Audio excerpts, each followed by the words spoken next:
Good morning, good afternoon, and good evening, depending on where and when you're watching this show from. Welcome to African Corner.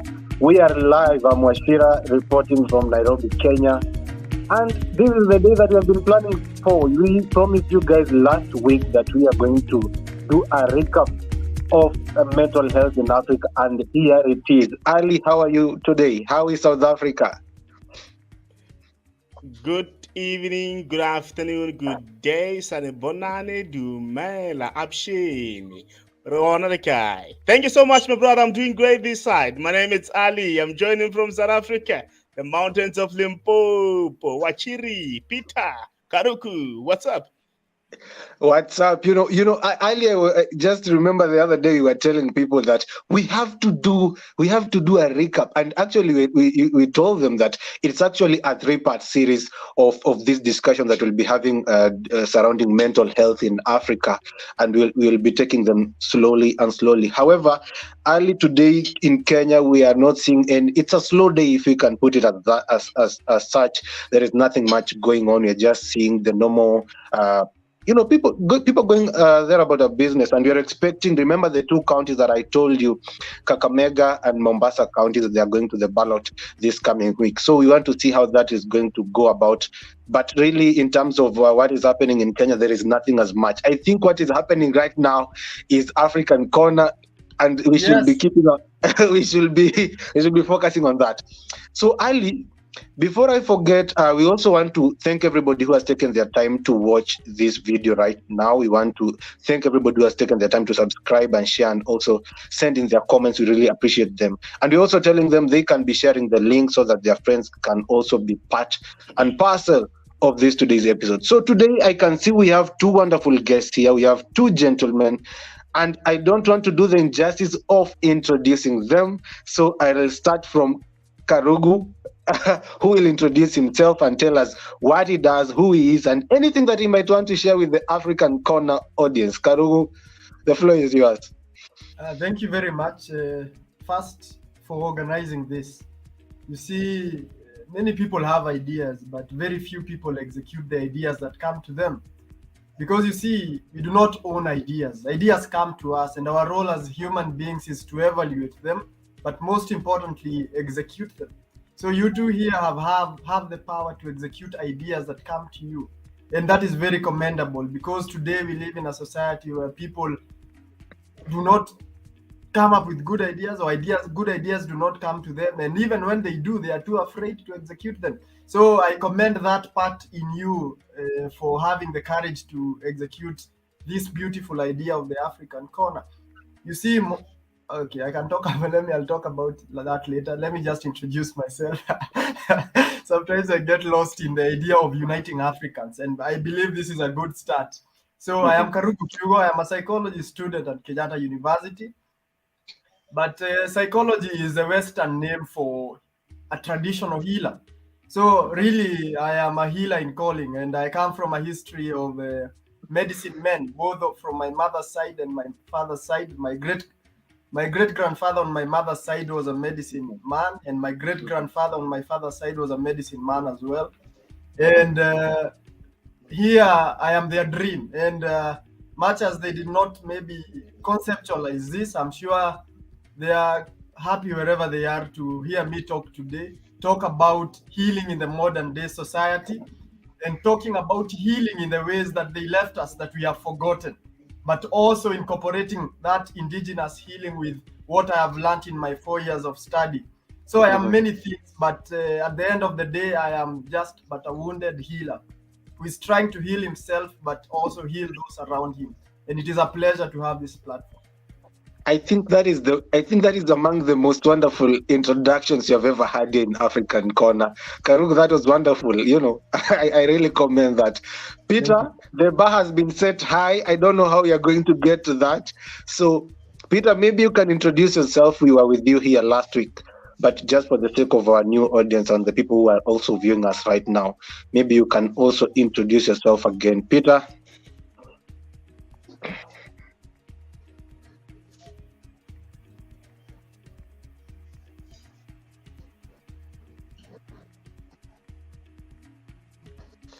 I don't know if Peter can hear me. I think maybe the sound Yeah. has some technical issues on that side. However, as he's also fixing that or looking on that, I can just tell our people the merchandise is still out. Like today, you're seeing I'm wearing a Washira Speaks t-shirt. They are out. I also want to give a special shout out to one of my friends called Collins Miner. He bought a t-shirt and he How much is also a t-shirt? he bought a t-shirt and he's also sponsoring this episode. So I really want to give that a special shout out. So Peter, can you hear me?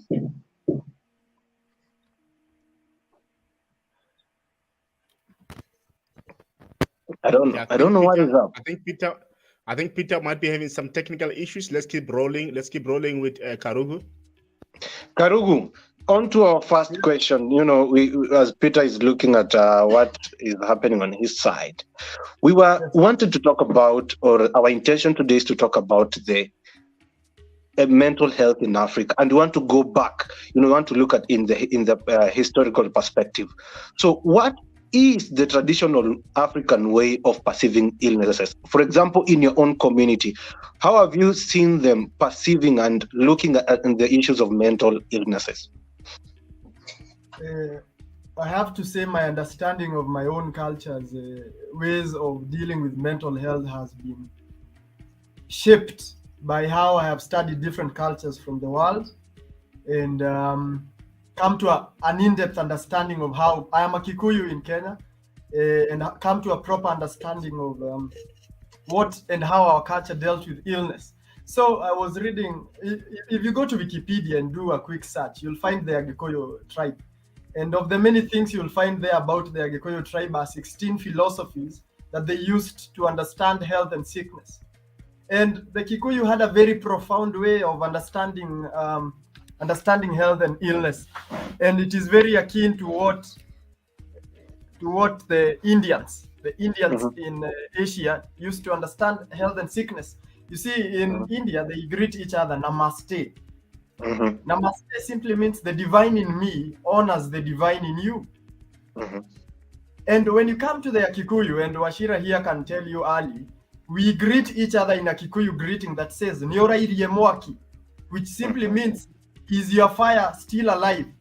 And people think it is a physical fire, but when Kikuyus greet each other that way, it is the fire that is within them, that they are asking each other, is that fire still alive? You know? And the Kikuyus believed very strongly that every being alive has a vital force within them, and that is the fire they used to ask each other, hey, is the fire still alive? And the mistake, and this is why Kikuyus are having a lot of issues in today's society, and it is because the fire in them has died. They have no idea how to lit it further. They have no idea where sources of fire come from, and they have lost themselves. And when you look at the Native Americans, for example, the white man went to Northern America. He uprooted the Native Indigenous American from his roots. And right now, if you go to America, the Native Americans are the biggest demographic that engage in alcoholism, 5 times more than the typical population. And that is what happens when you uproot a people from its roots. You see, Marcus Garvey famously said, and Washira recently sent me a picture saying this, that a people without knowledge of their history are like a tree without roots.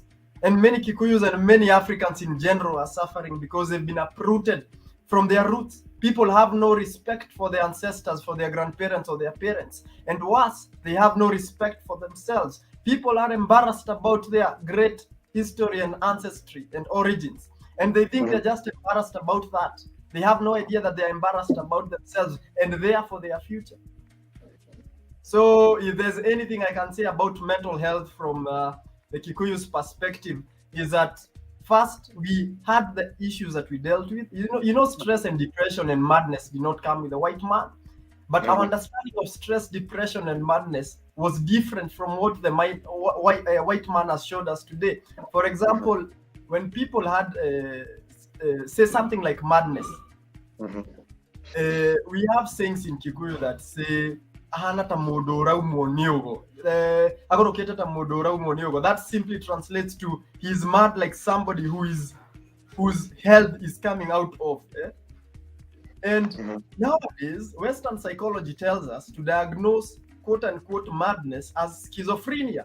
And that is absolute madness. In our culture, those people with quote unquote schizophrenia used to be the medicine men of our times. Because who is a person with schizophrenia but a person who can see into the future, who can hear voices and hear other people tell him things? But you see, the Western psychology does not accommodate for people hearing things from outside sources like your ancestors. And so they diagnose that as madness. And therefore, we've lost many medicine men in the mental hospitals of today. Because these are people who ancestors who have the power to hear voices from ancestors. But since we think that is madness, we medicate them and suppress their power to heal and to contact those that are beyond them. And I appreciate the South Africans. I know a South African psychologist called Anele Siswana. Anele Siswana is a medicine man, and he's also a psychologist and a theologian. And that guy heals like nobody's business, because he heals even with the power of those that came before him. So we had our own different understanding, and that is, for example, on the issue of madness. On stress and depression, we understood, and these issues were not as frequent as they are today, because we understood the idea of responsibility so much. Our cultures are built on responsibility. You see, now we live in a generation that just speaks about rights. Oh, I have a right to this. Oh, I have a right to that. Right. Nothing about responsibility. And that is where our sickness has begun. So we had a lot of mental health because we understood what responsibility is.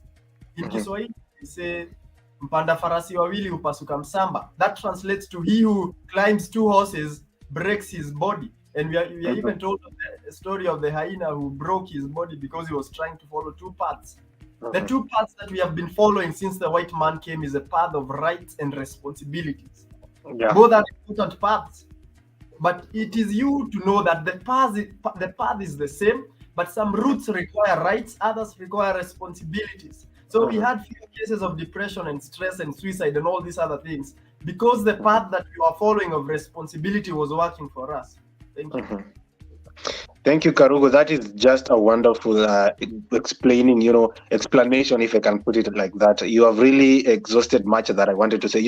Ali, I come from the same community as Karugo, so I cannot really add much from what he has said, rather than just saying, especially from our community and looking at that also in the continental perspective, mental health issues was looked as an external attack. It was something that came from without, not from within. But with the new education and with the new knowledge that has been coming about, we have gotten to know that mental health most of the time comes from within.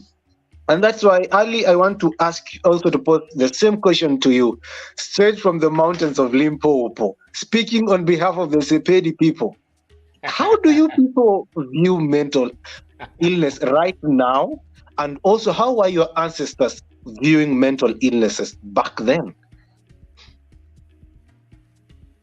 The little information that I have from my side, especially coming from the small Bedi village where I'm coming from, mental health, it's been perceived in different ways. Have been perceived in different ways. We have some other people who are having some psychological problems, and we have some of those people who have mental issues. And I can tell you that you find that some of them are just walking on the road, picking up papers. Some of them, you find that they're being closed indoors. Some of them, their parents, they don't want people to be aware of such people. They just close them inside the house, and you'll be shocked. You'll be shocked. When you visit them at night, that's when you'll be able to see that person, because that person is mentally disturbed. They don't want people to be aware that they're having such a child. We have a lot of children. It's happening, especially into the Black communities where we are coming from. There are a lot of children who are having mental issues. They lock them indoors. There are those who are also crippled and having mental issues. They lock them indoors. They don't want people to see them because they feel that if they can expose these people or these children to us, we are going to perceive it in a wrong way, to say that these ones are not having mental issues. These ones are witchcraft. That's the problem that they're having this side. So most of them will be thinking that people, they will start to be afraid of me. They will think that, hey, Ali's having a wish that side. So that's the thing. And we perceive it in different ways. And looking back there, I can tell you that when it comes to African people, especially where I'm coming from, mental health has been perceived in a different way. It's becoming sort of a racist thing. Most of the people who stress much about when it comes to mental health issues are other people of a different race. Could be the colors or other people. Only few black African brothers come from our side who take it into account. For now, if you can see somebody walking on the road, maybe being mentally disturbed, they'll be like, no, that one once stole something somewhere, so somebody wished that person without even thinking that person is having mental issues. We see some of them who are being chained down. Let me tell you this very quickly. This side, we have sort of small centers where they are profits. They assist the people. If somebody's having some issues, they will take the person there to get assistance. When the person get there, they can see that this person is having mental issues. In order for them to get the professional assistance, they are going to buy chains to lock the person on the feet. It's happening. They lock the person on the feet and also on the head. Then they'll be like, no, this one is having demons. What having demons? Trying to assist the person. And if the person maybe lifts the chain and run, they'll be following and getting it's happening. So some will be saying, no, this one has been wished. And if this person can be taken care of, this person will come back normal. The thing is that their perception is very different. That is a really sad story, and that is what one of the things that we really want to shed light on. Sometimes when you see people in that kind of a situation, please try and handle them differently. You really don't need to put chains on people. Long gone are the days of slavery where our forefathers were used to be chained and taken to various lands. And actually, Ali, you've just reminded me. Remember when we were preparing for this episode, and I was telling you we should talk about mental health, and you remember telling me, in South Africa, because of it being the rainbow country, it is a bit difficult to have this discussion because I think many black people associate the problem to white people. And also, I think the white people have not taken it as much as they would have taken it to solve this issue. However, I am seeing that Peter has come back, so I really want to give him this chance to introduce himself so that we can continue with the discussion. Peter, can you hear me now?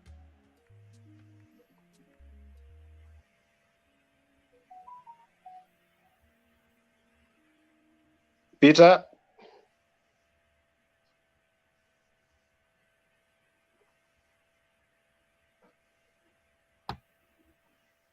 I can see he is nodding, so I'm not sure whether he can hear us. So I don't know what is happening. Peter.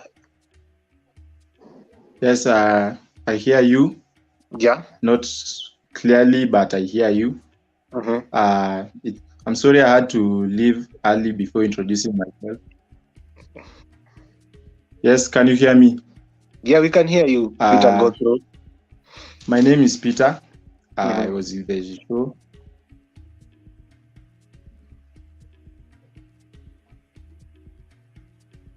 Peter, we can hear you. I think I've lost Peter. So I want to bring back Karugu once again. We were talking about the issue of mental, illnesses and how mental health has been perceived specifically from your own community. So basing on that history, because you have said there was some sort of perception, do you have any idea how they were mentally ill people were identified? And during those days and also this modern time, do you know how they used to identify that this person is mentally ill, or the way you have put it, maybe they thought this person has gone insane? How were they really identifying these people? Okay, so the traditional African form of psychology was so advanced that even modern psychology is not about to reach it. Because in the traditional African society, in Nigeria, in South African, they call them sangomas. You have heard about sangomas, Ali? Yes, in Kikuyu we call them modomogo. You see, these people, they did not need any depression test or what test to tell you that you have a depression. They just needed you to maybe mention your name. And even the best of sangomas and healers and adoago, they just looked at you and knew all your history. In fact, you just needed to visit them with respect. And that is why we have a history of being told, get us a black chicken or a white chicken. People focus on the chicken. They don't understand that you're being told to get a rare thing for you to respect the healing that you're about to get. It is not about the healing. You see, the true healer does not charge because his ability to heal, he has been given for free, you know. So these people traditionally, you just needed to look at you and understand not only your past, but also your future. That is why Wachira, you know, Mogo Agefiro, he predicted eons of years ago that the white man would come because his form of psychology was so advanced that even modern psychology today needs something known as some funny tests that are very faulty to predict maybe your ability maybe to go out of prison and come back. And they fail.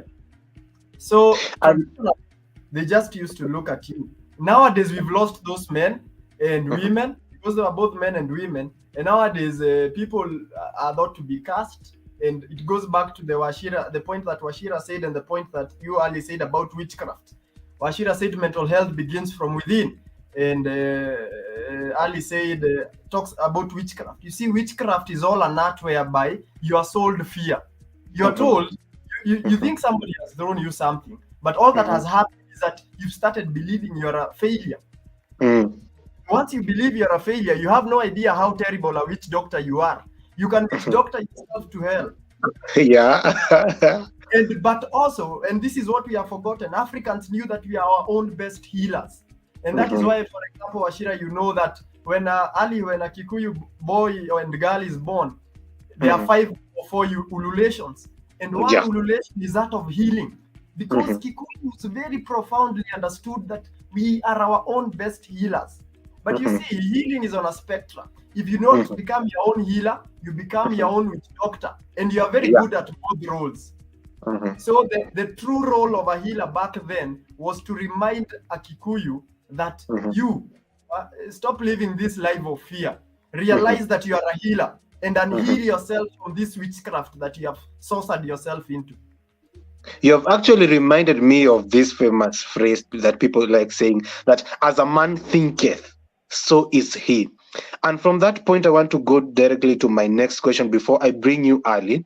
Allow me to ask Karugu. He has talked about the way they used to see these people, and they had these powers, and they had this. I don't know even how I can define them, because even defining them in the first place it'd be a little bit difficult defining them in this foreign language.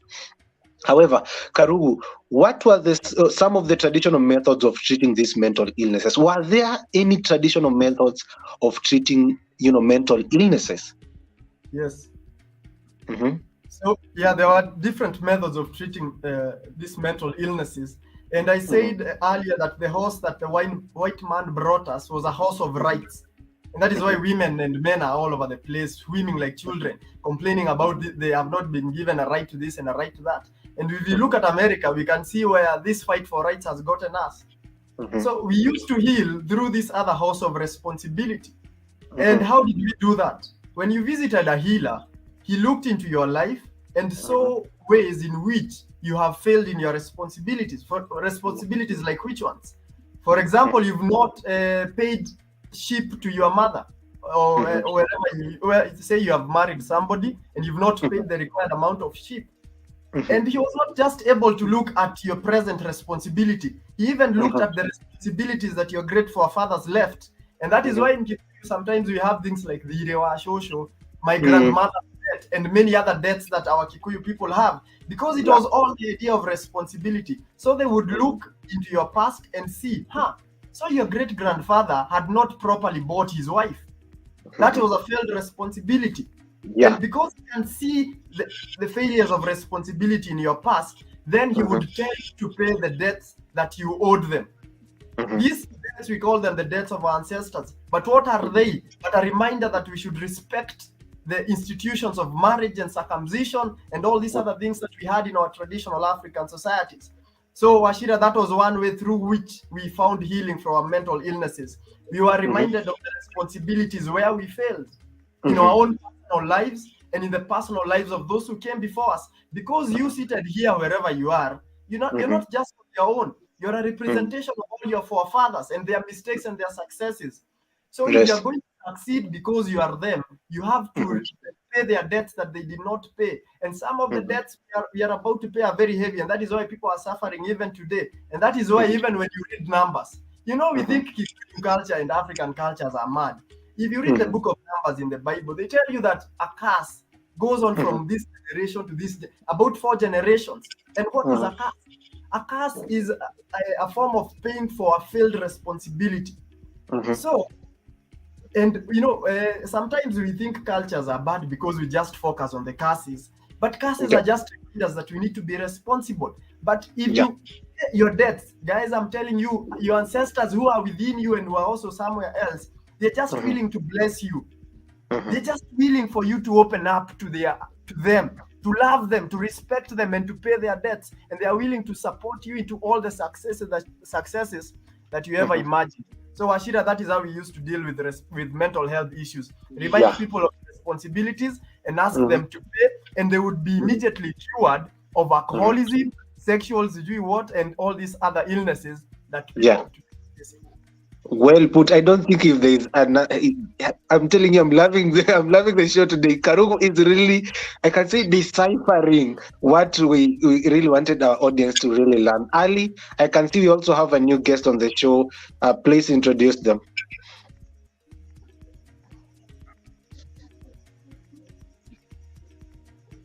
Ali, you are. All right, we have Ronnie here. Ronnie, good evening to you, my brother.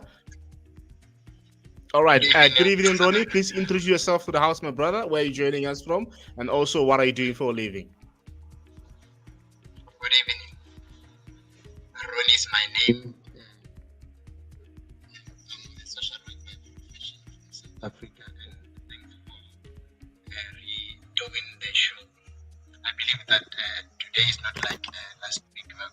We are going to get closer to your mic. Get closer to your mic, Ronnie. Get closer to your mic. Get closer to your mic. Get closer to your mic. Yeah, am I clear now? Yes, sir. Okay, as I was saying, Ronnie is my name and Kona is my surname. I'm from South Africa and I'm a social worker by profession.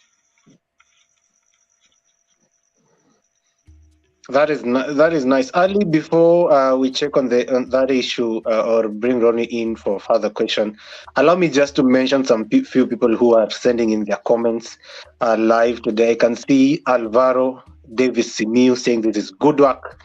I can see the Dairy Edition with Hassan. They're saying it is a wow for me, guys. Big up to Achira Derek and the team. I can also see Kimani Kanyoto saying great conversation there. Big up Karugu and Washira. I can also see Kevin Derito saying that mental health needs a great deal of attention. It's the final taboo and it needs to be faced and dealt with. Changing a person is taking us back to slavery years. I can also see Chris Mwangi saying the fear of not living is a deep, abiding dread of watching your own potential decompose into irredeemable disappointment. When should be, and it should be, as you can see there in your screen, gets crushed by what is. Lovely comments coming in. I can also see Doreen Kerubo saying, interesting conversation here, big up guys. Also, Chris Mwangi putting in another comment. Sometimes I think it will be easier to die than to face that because what we could have been is much more highly regarded than what should have been. Oh, that is really wonderful. I can also see he's saying that dead kids are put on pedestals, but mentally ill kids get hidden under the rug. That is Neil Schatzman, Challenger Deep. Doreen Keruba also saying on curses. The same Bible says an undeserved curse cannot hold. So why would future generations pay for curses from past generations? Are they deserved really? Karugu, you are doing it so nice. Kevin Karugu is saying that you are doing it so nice. What a knowledge you have. And I can see there are some questions that have been posed here by Doreen Kerubo, so you guys can take note of it, and then you might answer it later. Allow me to bring Ronnie back. Ronnie, we were discussing about how the mental illnesses were viewed in our African cultures, especially during those earlier days when our ancestors used to roam this land. So maybe you can tell us which community you come from there in South Africa, and how did they really perceive the issue of mental health and issues of mental illnesses? Okay, let me start by when I was growing up, because I once experienced something similar that has happened not to me, but it happened to someone like in the community. Well, when we grew up, we used to know people like we saying they are not in the right state of their mind. In sick bed, we say, So some people like us, they were so dangerous to us when we were growing up. So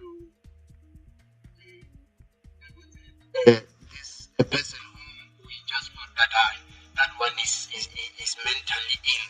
Then in the community, you know, such people, people that you are not supposed to associate with, people that you should be scared of because they act differently.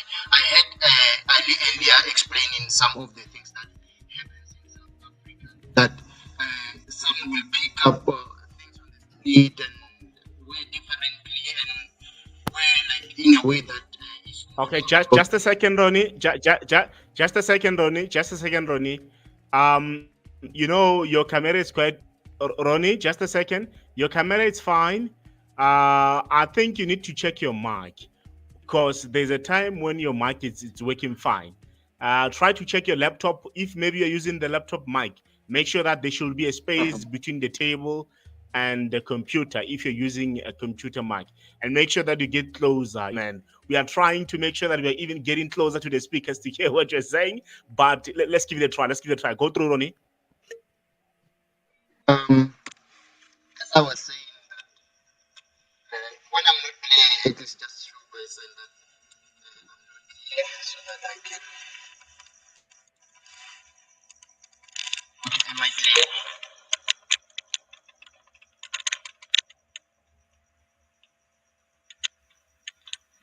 Yes, I was saying that in South Africa, I had stating some of the things that are happening.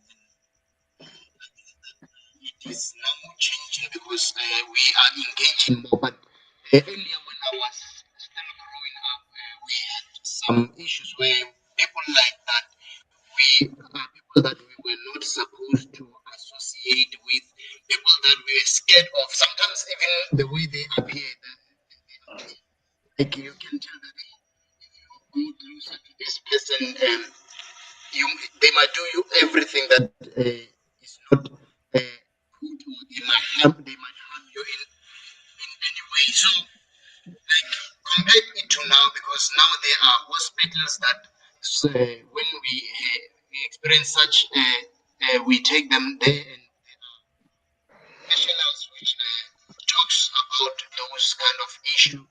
And I heard that it was explained that they are people who are seems to be bewitched. Mostly, it is that way in our community when people start to behave in a manner that is not supposed to be. I heard they were explaining in terms of culture. We can tell that I've experienced many people who say when they are experiencing.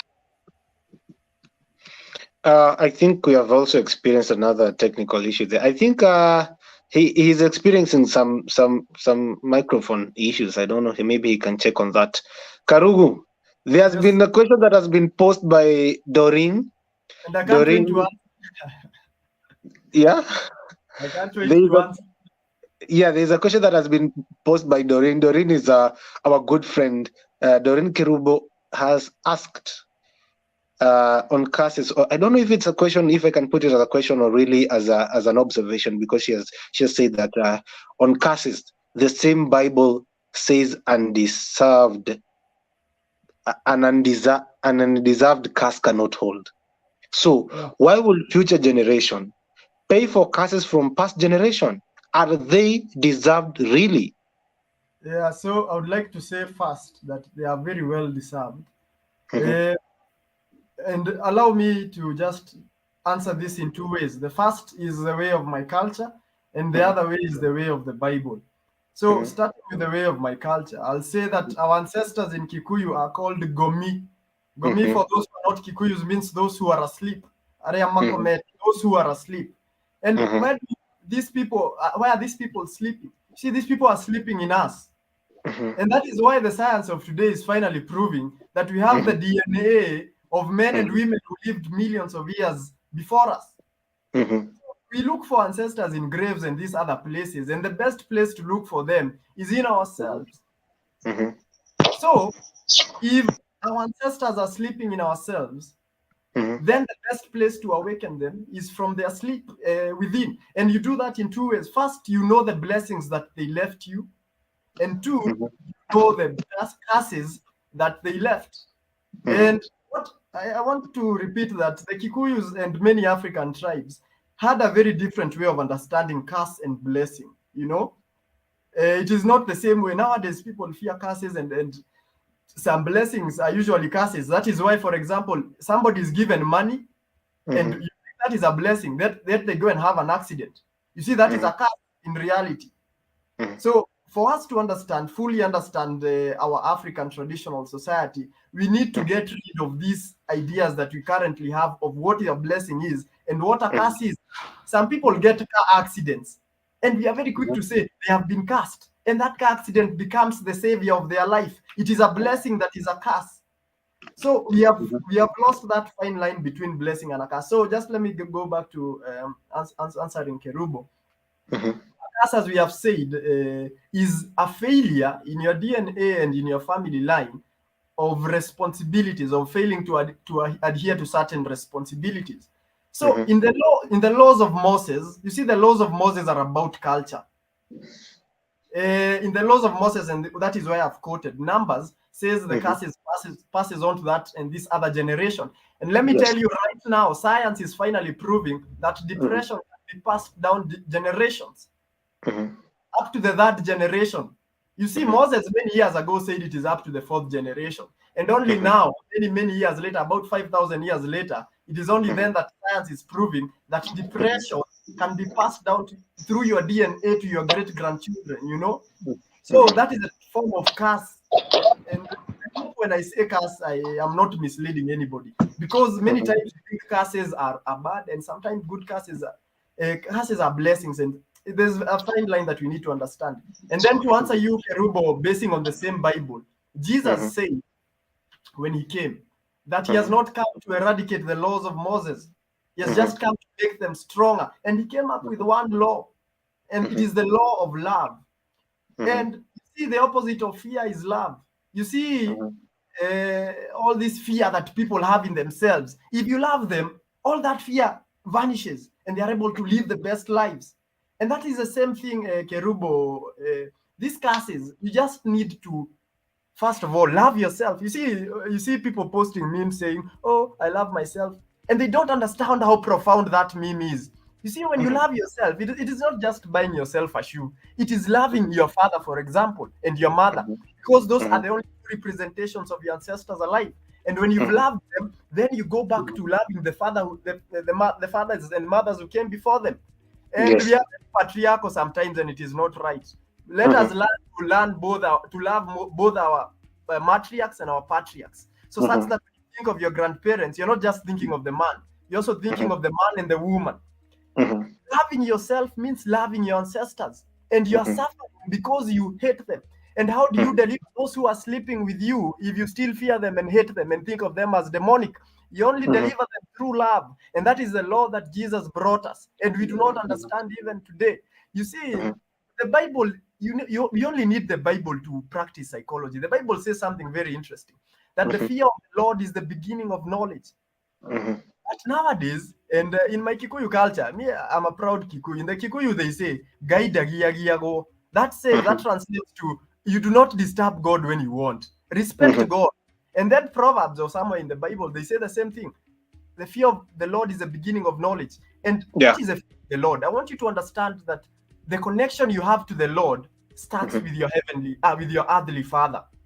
Then it goes to the father who came before him. That is your grandfather. Then to the father that came before him. Personally, I can trace my roots back up to 1750. That is when my lineage begins, around 1750. Past that, I have absolutely no idea. But my roots go back all the way to the time. You see, for example, if you go on Wikipedia, they say that the Kikuyu settled around Mount Kenya in the 3rd century. So that you understand, in the 3rd century, that's when the Kikuyu settled in Mount Kenya. I have an ancestor who settled there in Mount Kenya, and I have no idea who he is. And that we can even go back and back to when we left the trees. You know, people think evolution and the Bible are contradictory, yet they are the same. Yeah. We can go back to the first time we left the trees. In fact, the Kikuyus, for example, are called the Gekoyo. Gekoyo is from a big Kikuyu tree called Mokoyo. In English, it is a sycamore tree. We say we come from a tree and people think it is a joke. And we have no idea that millions of years ago we were living in trees. And that is what evolution is trying to prove to us today. Yeah. So let me just finish answering Kerubo and say, when we say the fear of the Lord is the beginning of knowledge, first understand yourself and respect all these men who have come before your father. There are a million of them. And that is why people are saying, because they do not understand him and they do not want to disturb him. So they only used to pray to God when they wanted something very serious. Because all these other things could be answered by ancestors. I hope your question has been answered, Kerubo. I hope she has been answered. You have just answered the question exhaustively. And I'm also liking the way you are bringing in the African concept and the African tradition, and you are also linking it with the biblical concept, the Christian ways. So, Ali, I want to bring you back again. I can see Ronnie is back. Yeah, let's try Ronnie one more time. I see that Ronnie is on mute. Let's try to... Please unmute, Ronnie.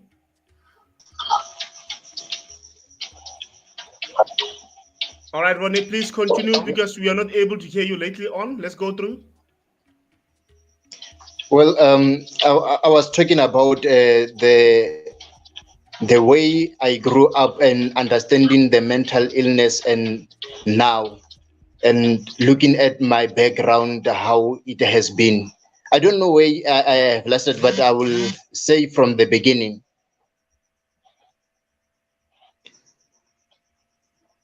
Yeah.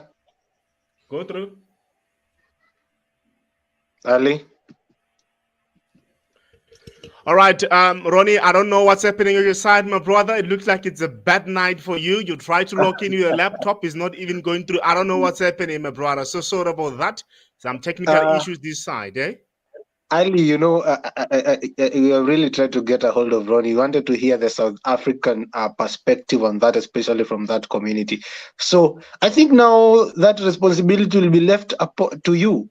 And I want to bring you now because Karugu has really taken us well, especially through the Gekoyo culture. And Gekoyo, as I told you, are the people living who live within and around Mount Kenya, but there are other communities that live around there, but the majority being the Gikuyu people.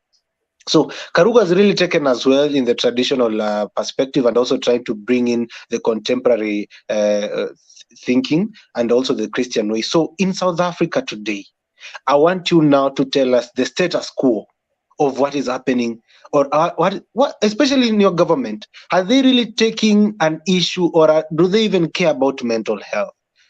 Yeah.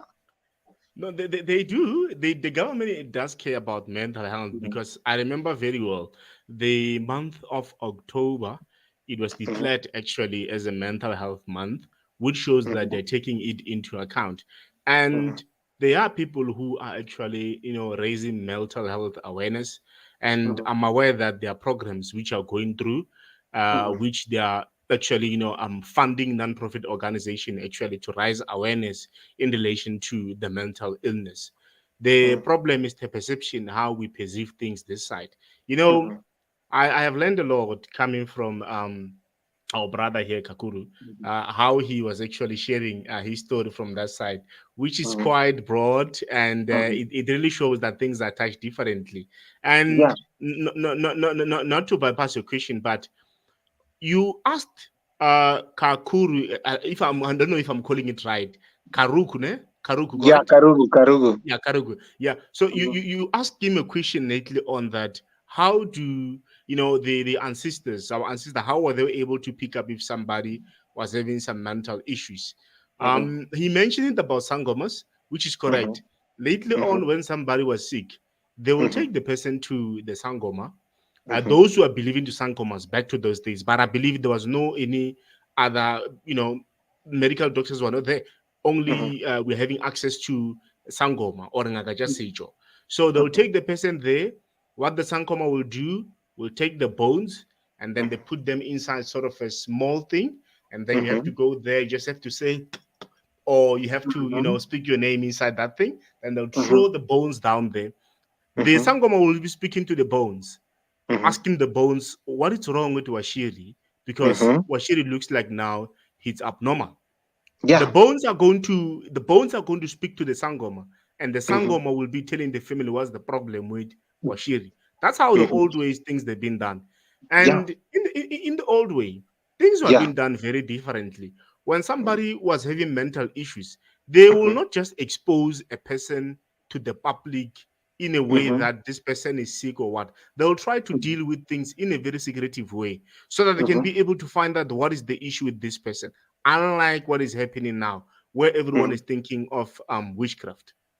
Yeah, that is really amazing, Ali. You have just reminded me of the movie that I watched when I was very young Yeah, called Mr. Bones. Karuki is saying something. Karuki is saying something. Yeah, go I'm through saying I can Karugu. help answer your question about the front South Africa is taking in appreciating indigenous healing practices.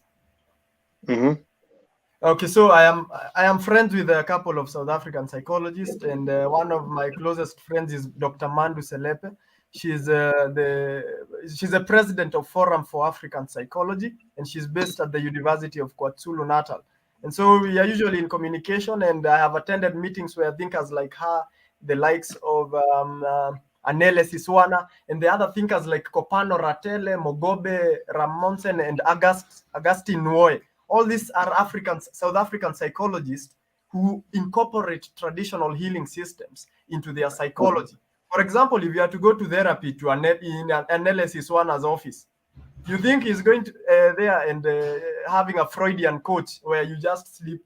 No, the guy it is designed like a traditional African hat, and he squats and even inhales. In traditional African society, we have something in Kikuyu, sorry, we have something called the bake. Bake is the scientific name for bake is Nicotiana tubacum.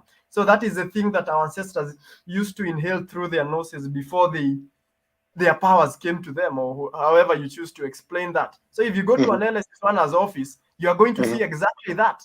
And that is the beauty of South African psychology, though not all of them, but the few that I interact with, those are the things we talk about. And in fact, we have a meeting in September to discuss different indigenous healing strategies that we can incorporate into modern day psychology. I'll share the link with you. That is nice. I love the way Karugu is also putting these issues, and I can see Kevin Derito is saying in our comment section that Karugu, you're doing it so nice. Hands up. Hands up, hands up. What knowledge you have, And also Doreen Kerubo, our very good friend, has said that, nice. Thank you, Karugo, for the way you've answered the question. And just to my final question, because I can see time is not on our side, because this will be a 3-part series. So there'll be a series that that will be following this one immediately. And I hope Karugu will be honoring our invite when we call him back on that session. Yeah. Karugu, I want now to bring you now to the modern era. We have seen how the past has been, and you have seen how the traditional way has been they have been looking at mental health. And I love the way you're putting it in a traditional setup, because that was the entire purpose and the entire vision of African Kona, to bring these things to light. Now, we want to now look in the past, but now with a view of wanting to learn from the past. So just as my last question to you, what do you think as now we in the modern period now, what can we learn from our forefathers? What can we take from the people who came before us and use it now in Africa to be able to solve the issues of mental health that are affecting Africa today, especially the young people?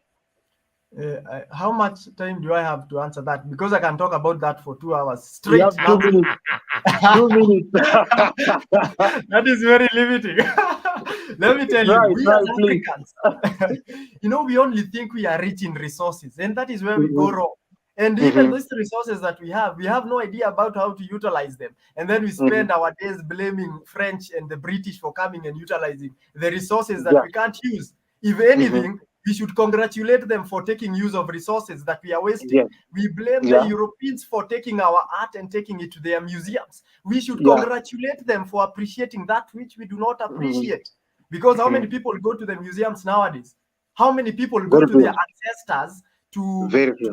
look at their history? Yet we blame the white man for appreciating the idea of culture, that which we have forgotten. So the point is, we not only have a lot of mineral resources and beautiful art in our culture, all the resources that we need, and they are what do you call them? Those resources that never Non-renewable. end. These ones that never end. I'm talking about the one that never end. Is it renewable? They are renewable, eh? Yeah, And the resources renewable. within, Yeah. those are the resources within. And those resources that are within you, you can only understand if you respect, first of all, yourself. And I think we should stop telling people to respect themselves because they have not achieved anything. Now we are telling 13-year-olds, respect yourself. What has a 13-year-old achieved? Let us tell a 13-year-old to respect their parents and their forefathers, and let them go back into their history about 5 years down, maybe 5, 10, 50. You see, I've told you personally, I can trace my ancestry back to 1750. And that is because my lineage starts with, that is the first Kikuyu. All the people before that first Kikuyu were Maasais. And I wish I have something I knew about them. But I know the clan that Maasai boy came from in the 1750s. And I'm going to study that Maasai clan called the Damat until I understand it fully. Because, guys, a tree without roots cannot sprout. And the only way to find roots is to go back into your past.